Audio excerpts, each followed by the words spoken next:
Hello? Hello? I don't hear anything.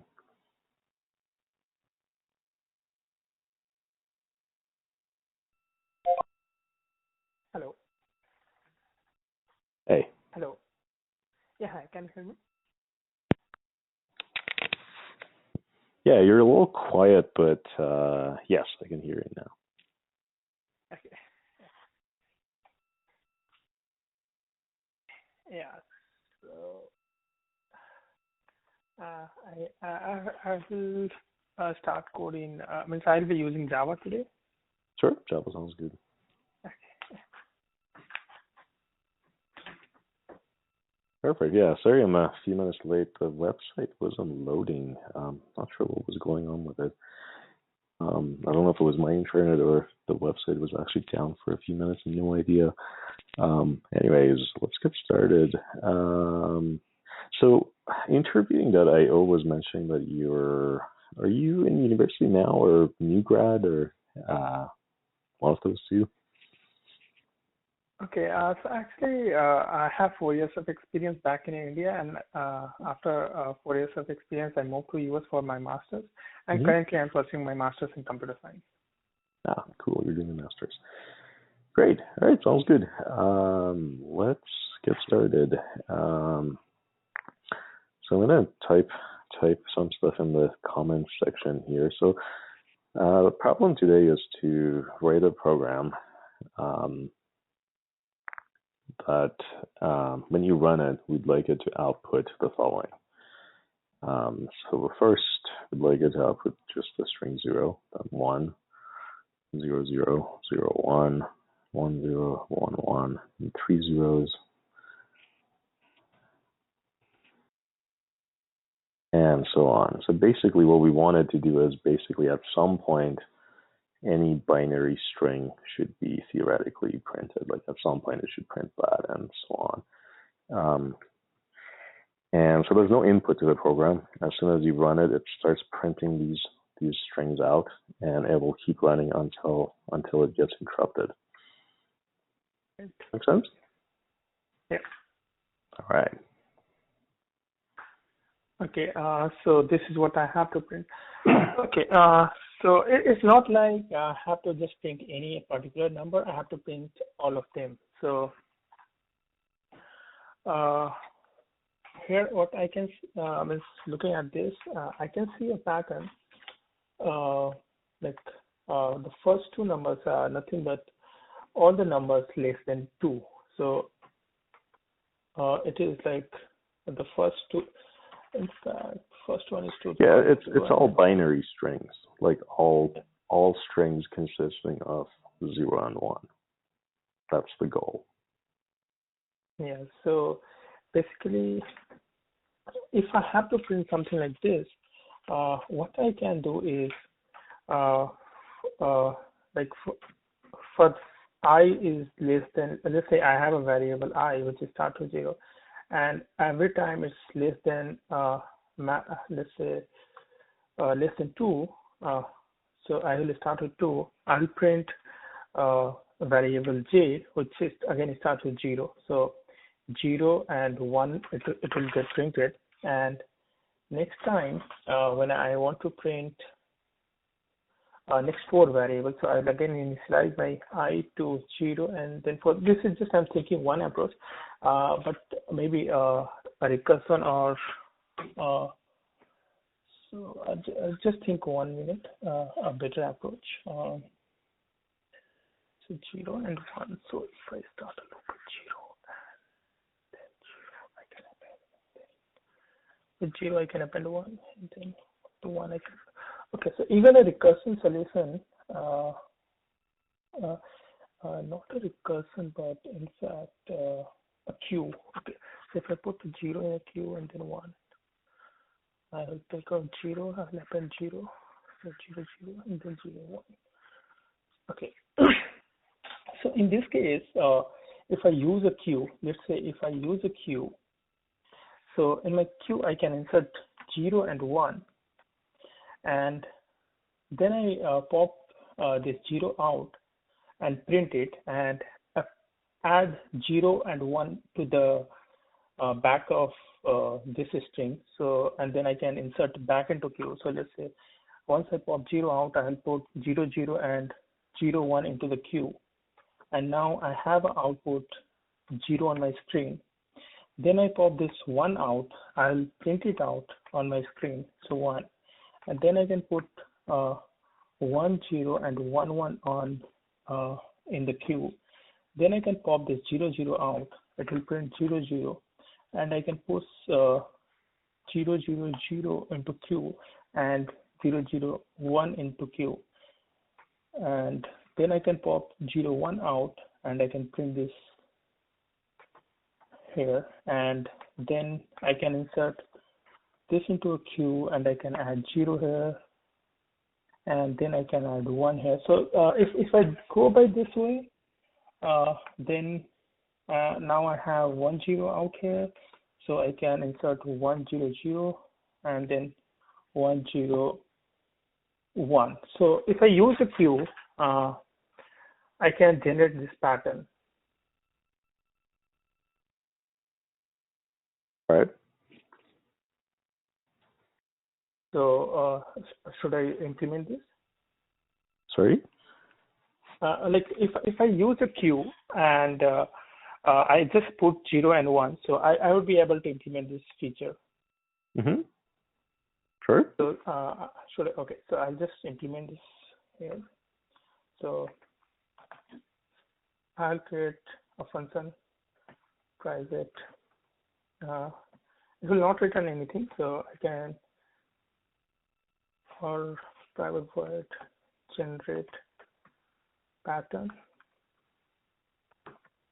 and this will not take anything inside. And but in case if we wanted, like I want to generate just n numbers, we could have passed n here. So q of string. This is just q equal to new linked list, and I can just put q dot add 0 here and q dot add 1 to this, and while true. So if I do while true, it will go into infinite loop. So maybe I can limit it to some limited number. Should I, or should I run for an infinite loop? So the program wants an infinite loop, but because we're going to run it in the browser, I'm not really sure what happens. I haven't tried it yet. If you run an infinite loop in the browser, so I think let's limit it just for now to the first 100 or so. Okay, yeah. So that's it. So let's say if it int count, I can initialize to 100. So while count is greater than 0, so I can just not count, and I can create an instance of solution class. Solution.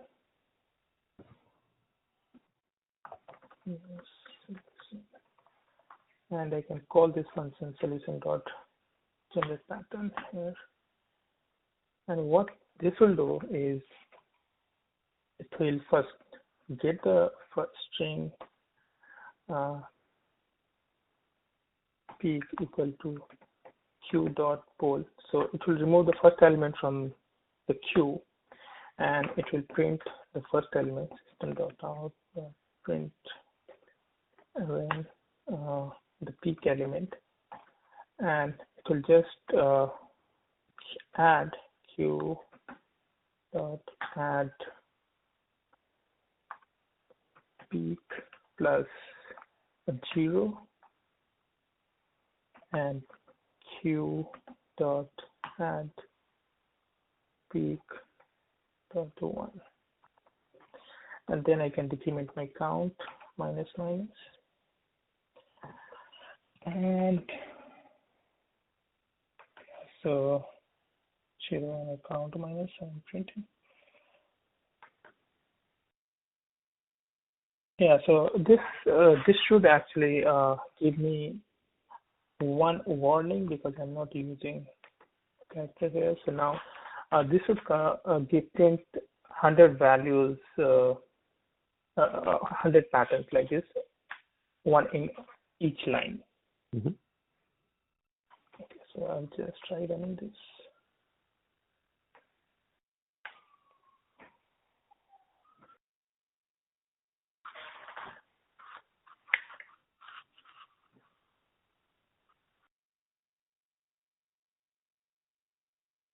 Yeah, so the output is 0, 1, 0, 0.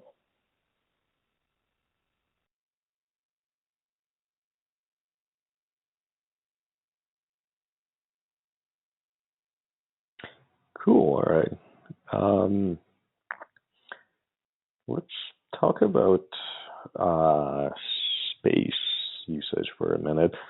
So as this program keeps running, how much space is it using?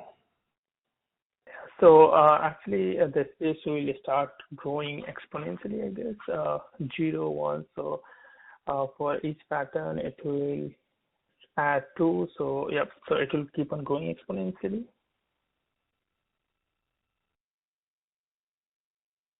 But in case, so,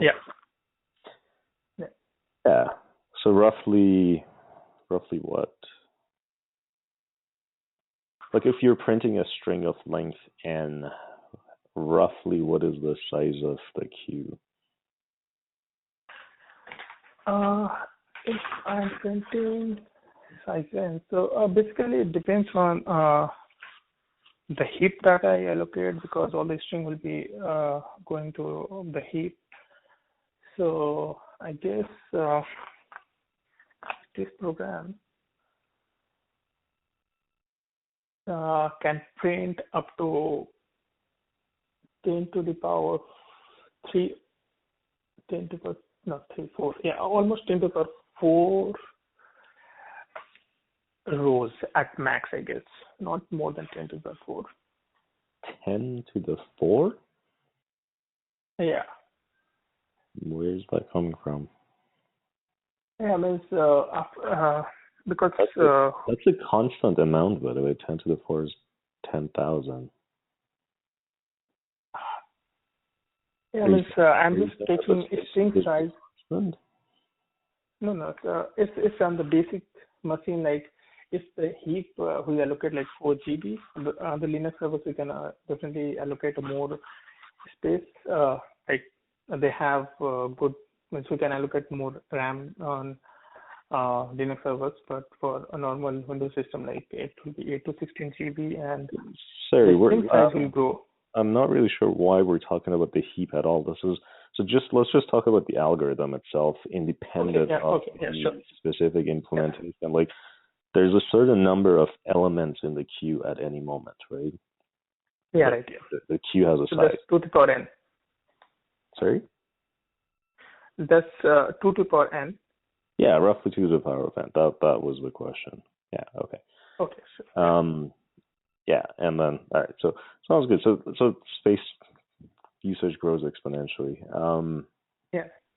What about time-wise? How much?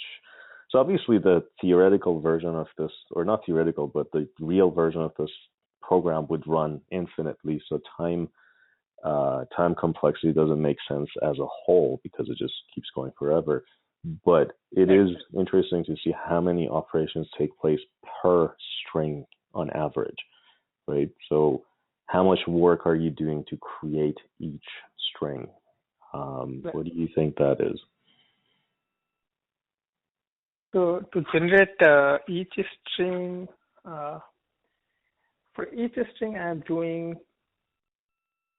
one concatenation, one plus operation, and since it's a queue, so I'm just removing the peak, so it's O of 1. So basically just one append operation is to generate any one particular row in the pattern. Mm-hmm. Yeah, so just one. Like any of this peak plus 0 will generate one pattern at any time. Peak Right. plus 1 will generate one pattern. Okay. And how much work is that? Like, what is So the time complexity of the operation you're using to create each string? okay, so it's plus, so it will append at the last. So, and if we're not taking a string pool into consideration, it is O of 1, because internally string is also an array, so it will create an array. I mean, because I'm not using any builder or something, so okay, let's not talk about heaps. So I have a string here, so basically it will make a copy of the existing string, Right. append this 0 to it, Mm-hmm. and then it will put into the memory. So the time it takes to copy the existing peak element Mm-hmm. and append it. So the copy amounts, let's say the size of peak is if n, so it will just add 1. So it depends on the size of the peak element at any time. Yeah, so as a function of that the size of the string you're printing, the length of the string you're printing, what is it? Yeah, so the length of string I'm printing at any time is, if it's a varying, so it could be at max. So it will be, when I'm printing 100, on an average, it will be log of n, I guess. The length means overall it will be. I didn't get that. Like, what is the length? So the string you're It's printing, varying. right? Like if you're printing, like let's look at the example here. Yeah. Like in here, n is the number of elements here, so it's 4 plus what is that, 5? So n is 9 here, right? Like here, n is 3, right? In all of this. So in terms of like the number of characters in the string you're printing, or the number of bits in the binary string you're printing, if we consider that to be the variable, then how much work is done to create that string? It will be O of n. Right. Why? It's because first it will copy the n elements. It will create a character array, and then it will put that in, add an extra element to that array. So the copying operation itself will be O of n. Yeah, cool. Sounds good. So we got exponential space growth, and then for each string, we're doing a linear number of operations. Right. Sounds good. So can we make that better? Especially the space. The space usage is pretty concerning because it grows exponentially. You'll run out of memory pretty quickly. Yeah. Yeah. So the one of the approach which I can think of is the first one which I said, like I can start with 0, means 0 and 1 are there. So if I see a pattern, this number is nothing but less than 2. Then when I generate 0, 1, 2, 3, 4, 5, 0, 1, 2, 3, and which is less than 4. So, and similarly it goes on, next one is till 7, so which is less than 8. So when I start doing like this, so let's say it's all about if we want to save the memory, I have to use this feature and generate the binary representation of this number, and the length of each pattern should be nothing but it should be the whatever the power of 2 it is. So let's say in this case, in the first case, it is 2 to the power 1. So the length has to be 1. So I will generate 0 and 1 of length 1. Then I generate 0, 1, 2, 3 of length. It is 4 is 2 to the power 2. So of length 2. And similarly, I can generate for 0, 1, 2, 3, like still 7. And this has to be a length of 3. So in that way, I can save the extra space that Q takes, but then I have to again, like, I have to create a string. Mm-hmm. So that is the creation will take the memory and the O of n time. All right. Yeah. So should I go ahead with the implementation? Sure. That's right. Okay, sure. So I can start generate pattern 2 here.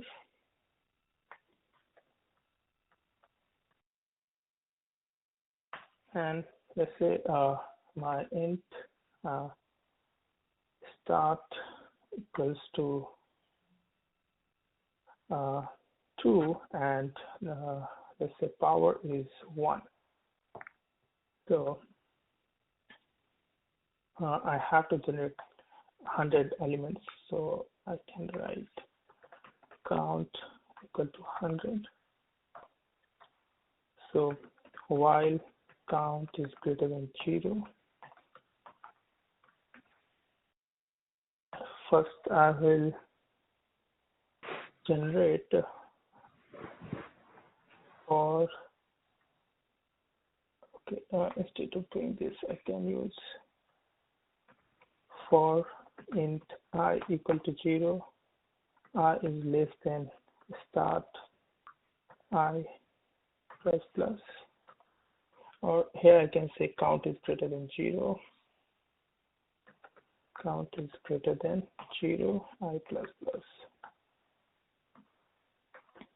And here I can have a check if I equal to start. So at that time my I becomes equal to 0, and so I will start from 0, and my start becomes start equal to start multiplied by 2, and I can add power plus plus. So in that way I can, okay. And now You probably want to subtract here, not add to I. yeah, means I'm using I to generate the pattern, so I think plus plus. Yeah, means it is plus. I'm using count to make the. Oh, sorry, I misread that. Right. Yeah. Never mind. Yeah. And here I can do count minus minus, so that's how I will maintain. And now here I can actually generate my string. So let's say string current equal to integer dot to binary string.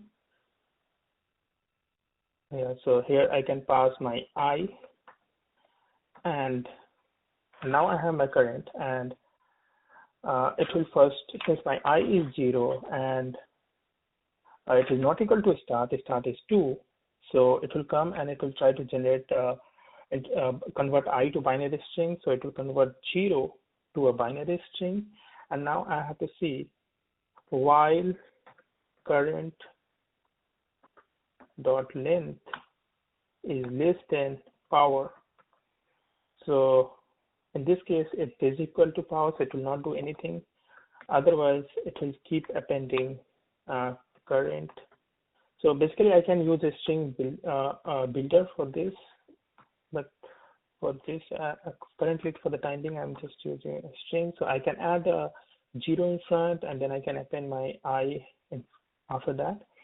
So once it becomes power, yeah, so now I have my current element, and I can print this system dot print ln my current element. Yeah, so now I have this element printed, then it again goes to the loop, it increments I, now it's 1 and it is not equal to start, so it will convert 1 to a binary string. Length is power, so it will not happen anything, it will print 1. Next time it goes I is equal to 2, so now I is equal to start, so it will make 0, meanwhile the start is 4 and power is 2. Yeah, so this one,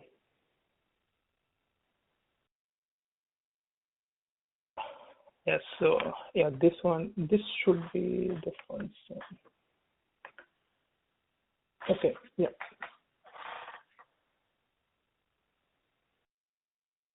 Should I run this? Sure. Okay. So just run this.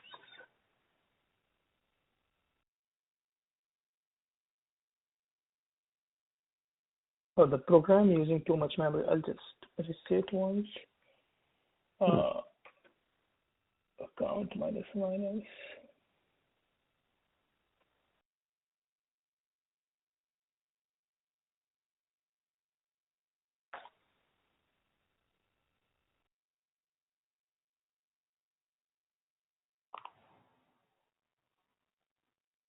Uh, 992. Okay. How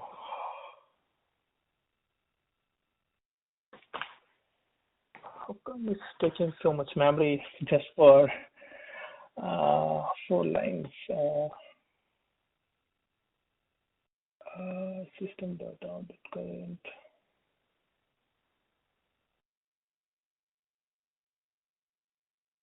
Why are you adding I to current? Okay, so this I is nothing but it's the Like here, what are you saying in this while loop? What are you trying to do? okay, so I start with I equal to so as I explain my algorithm on line 27. So initially I start with I equal to 0 on line 27, and my start is 2. So I check whether I is less than 2 or not. So since I is 0. No, I know what you're trying to do. I just don't understand why you're adding I to it. Like, why are you prepending 0 to I? I is an integer. Like, it could be like, I don't know. What is I? It's There you go. parent. Yeah, I think that's what he wanted to do. I don't know if that was actually causing the memory issue, but that's something. Oh. Yeah, there we go. Okay. I don't know why that was causing too much memory, though. That's weird. Honestly, I don't even know what Java does when you add a string to an integer. That's pretty messed up that you even can do that. I don't know what that does. Actually, when we add anything to a string, it uses dot to string method, which is defined in a class. So that's if it is a object class. Okay. So it was using dot to string of the integer class. And so then why were we getting too much memory usage? I don't know why that was causing. That's weird. To me, it seemed like it was doing an infinite loop here somehow.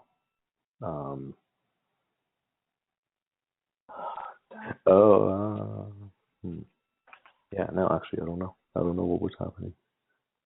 Yeah, really, even I am confused because it should depend on one character at a time at least, and the power value was very less, so not sure. Okay, maybe I can have a look at that later. That was a weird. Yeah, that's an interesting puzzle to solve. Yeah, I can't think of why I would be doing that anyway. Cool. All right. So, what are we looking at in terms of space usage now? Okay, so now when you see this, the space complexity would be like currently I'm just using strings everywhere. So instead of using, so space complexity will be the number of strings that got created during the process, because everything, all the strings are into a heap. So let's not talk about it. Sorry. So space complexity will be O of n.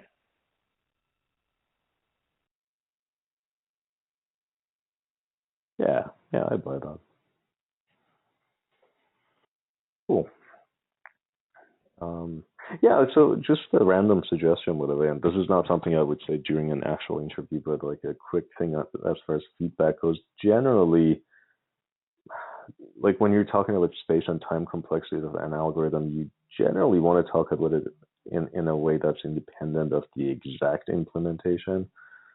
That's not always true. Like sometimes sometimes the interviewer might specifically ask you, like, how does Java handle this, or how does Java do this, or whatever language you're using, in which case you want to get into like heaps and, whatever. But in general, like, this could be pseudocode, and you can talk about its memory usage, right? Like it doesn't really matter what language it's in. So anyway, just a random note.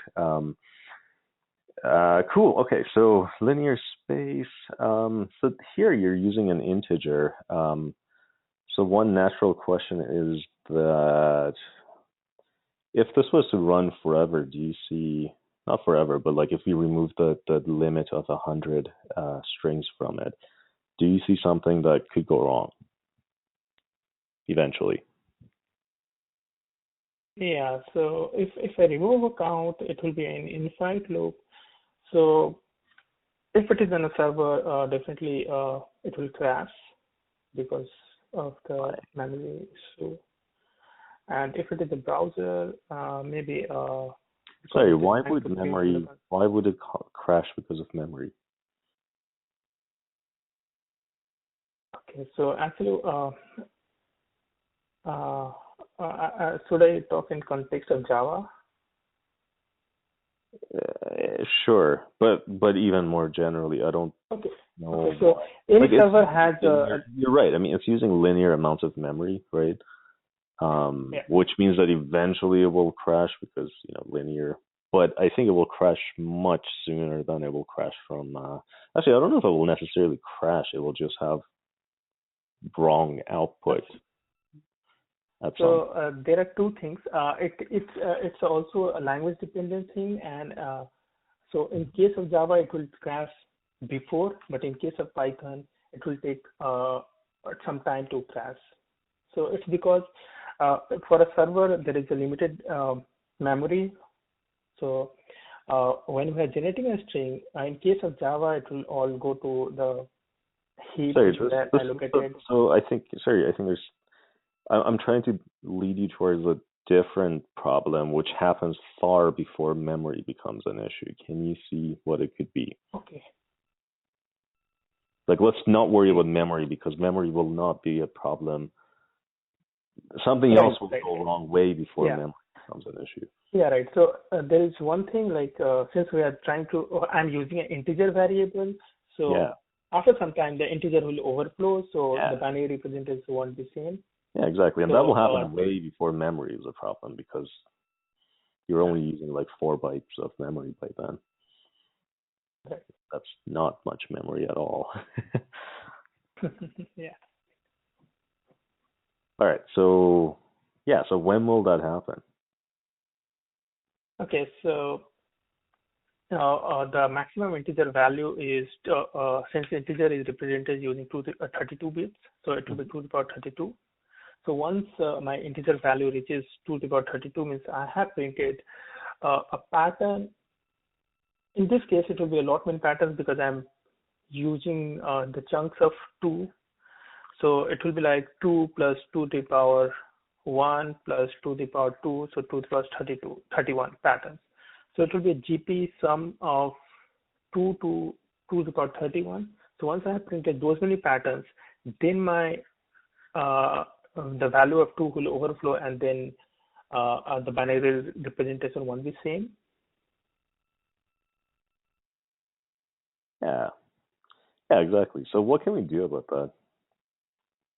Okay, so if we want to use even longer, in that case, the first thing is if we just want to, one thing is from integer, I can convert it to long. So that will be 2 to the power 64.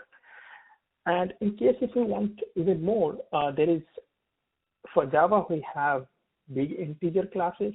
So that will again allow us to generate longer string, like these are really long string. So yeah, but comparatively it will be slower, or we can implement our own class to instead of using integer, like for a big number we can use string representation itself, and for all the operations we'll use just a string. So let's say I'm using integer to binary string. Mm-hmm. Instead of converting this integer, if I somehow I don't want to use memory, so if So for very long, I have to generate. So I need to use a string class itself, and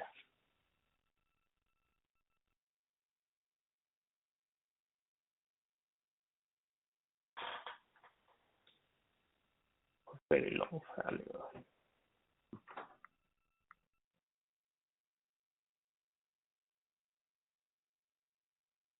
Okay, so in that case, probably let's say I have a variable 7. So I should pass, I can't use 7 directly. So somehow I have to pass it as a string and then use character-wise operation to convert this 7 into a binary string. So my integer will not overflow. So means my first two approaches will definitely be long or for a limited. If I have to use something inbuilt and then big integer, and this big integer will work for anything. And then comes a manual approach, like where I have to implement something of my own, a big integer type kind of class.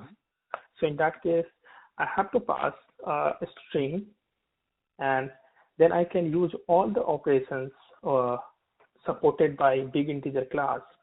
Means I have to write my own operations similar to big integer class and perform those mathematical operations on this string. So wait, how many operations do you need? Yeah, in this case, I just need convert a binary string. So for that, I need division operation. Wait, sorry, hold on. Isn't it already a string? I thought you're using a string to implement it. No, I mean, I'm passing this I as an integer here, and then I'm using a string. So I'm using a string, but I'm saying instead of I, which is an integer, I can also do this by passing 2 here. But yeah, and let's say once it reaches the max val of integer 2111, and then I try to add 1,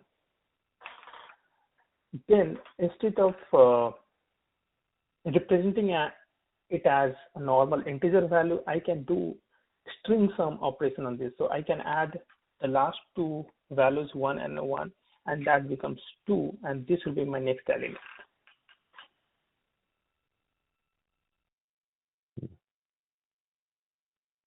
Means currently, means I will not be using I anymore, not any integer anymore. So everything would be a string, and my conversion logic will again be a string. Wait, so everything will be a string? So you're talking about implementing like a big integer class yourself, right? That's what you're talking about. Yeah, right. So what is the underlying data type for your big integer class? Okay, so when we pass anything into a big integer, it's a string inside, and then it it's a string inside. uses, yeah, it's a what string inside. What base are you using to store the number? It's normal decimal. Sorry? It's a decimal class. It's 0 to 9. And then we use decimal operations. Why would you use 0 to 9? Isn't there a base much better suited for the problem we're looking at? Yeah, in this case, we can use base 2. Yeah, because then we don't have to convert it to binary. It's already binary. Yeah. Right. Yeah. And then what operations do we need to implement if we do that? Yeah, so if I am doing that, there will be an addition operation, because we are trying to increase from 0, 1, 2, 3. So first there is a 0, then we can just add 1 to it in a binary. So this will give me 1, and then I can add 1 to it, and then this will give me 1, 0, and then I can add 1 to this. And so to simplify, how many operations do you need to implement in that case? In that case, I have to do one is this addition. Yeah. And then I have to also append number of zeros in front, which will be out of this class. But yeah, I have to maintain the number of zeros, leading zeros. So that Right. will be one more operation. Okay. Right. But in terms of like mathematical operations, you only really need to be able to increment by one, right? Right. Yeah. Cool. All right. We have actually we're basically out of time at this point. So if this were a real interview, yeah, I think right about now we'd be out of time, and then uh, sorry, I'm actually not sure. Have you done any phone interviews or anything with like the big tech companies? I don't know if that's what you're interested in, sort of like learning about, or um, I'm not sure what your goals are. Basically, I guess what would you like to get out of the session? Are you preparing to interview No, with? it's fine. It's fine. It's fine. It's fine. I'm okay with time. Yeah. I mean, I have even few more interviews after this. Like I keep on practicing every now and then. No. I understand. I'm just trying to see what kind of feedback I should provide. Are you preparing Yeah, definitely. for interviewing with the bigger tech companies? Actually, I interviewed with Amazon, but their position got filled. But yeah, I'm not getting any calls from the big tech companies. I'm waiting for that. Apart from that, I have because of the multiple platforms like TripleByte, interviewing.io. I have not got any calls from interviewing.io, but from TripleByte, I have few calls for startups in Silicon Valley and Cool. SF. And Okay. Well, yeah, basically, what I was going to say is, in terms of like so I've been doing the interviewing that I for a bit now, and what I usually do is simulate a phone interview like I would do when I was at one of the bigger companies. Like I worked at Google for a few years, and I did a bunch of interviews there. So that's basically more or less what I simulate. And yeah, so basically, if this were a real interview, it would be, 5 minutes of warm up at the beginning, then about 35 minutes of coding, and then another 5 minutes towards the end to where you would ask the candidate to ask you questions if they have any questions about working at the company, or generally any questions about what you do and all of that. Yeah. So anyways, and I'll give you some quick feedback, and I'll write some down as well. But basically, I think you did a pretty solid job. Yeah, it was pretty collaborative. You came up with working code pretty quickly. You picked up on hints pretty quickly. Yeah, the only main feedback I had, which I already kind of mentioned, was that generally when you do like time and space complexity, you want to like focus on the algorithm part of it more, unless the interviewer asks for you to be specific. But again, even that kind of depends on the company and the interviewer, so it's not necessarily true. Yeah. Anyways, I hope that helps. And yeah, I wrote some notes during the interview as well, so I'll send that along as well. So hopefully that will be useful. yeah, sure. Thanks. Thanks a lot. And that will be helpful for me. Okay, great. Sounds good. Good luck Yeah. with everything. Yeah. Thanks for your time. Have a great day. Yeah, you too. Bye bye.